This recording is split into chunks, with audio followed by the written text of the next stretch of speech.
I figured out what I dislike about Infinity Train's tone.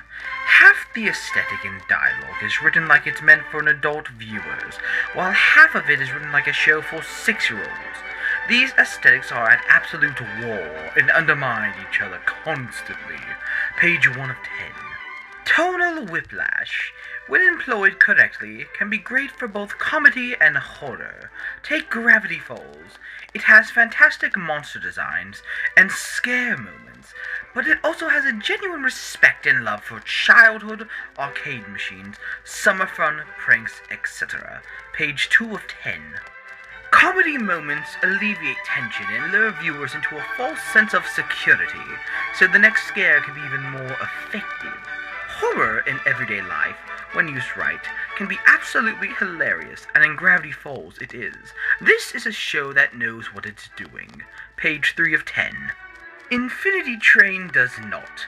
It feels like it has a contractual obligation to include cutesy stuff for kids like mascot characters, but it has no idea how to utilize them. The jokes never land. They undermine all the horror. It's not tonal whiplash, it's tonal mishmash. Page 4 of 10. This is a problem, because I think the only time Infinity Train is really good is when it gets to be an existential horror. The cutie stuff is never set up to juxtapose anything. It's never thematic. It's random. Someone spilled Adventure Time on my sci-fi horror show. Page 5 of 10. The weirdest thing is, even the show itself seems annoyed by this element. Characters react to everything with an eye roll and disdain. No one ever laughs or is amused by the creatures on the train. They just want to get it over with. In fairness to them, so do I. Page 6 of 10.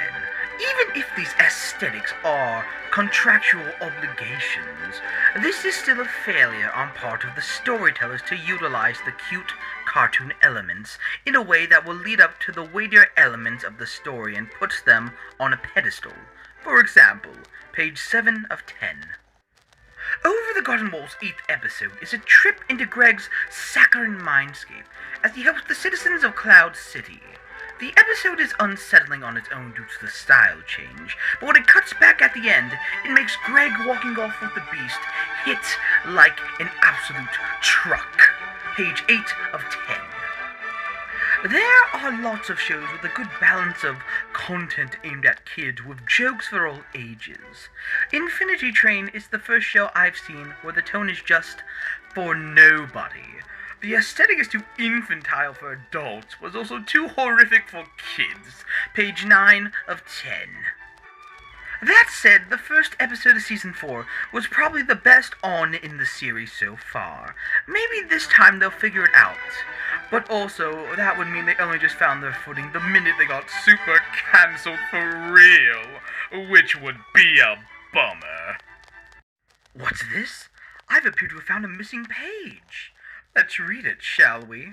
I think the saddest thing I have to say about Infinity Train is that I understand why Cartoon Network canceled it, and I think I would have done the same. There are some incredible stories in there, but I'm not sure that this team knows how to tell them.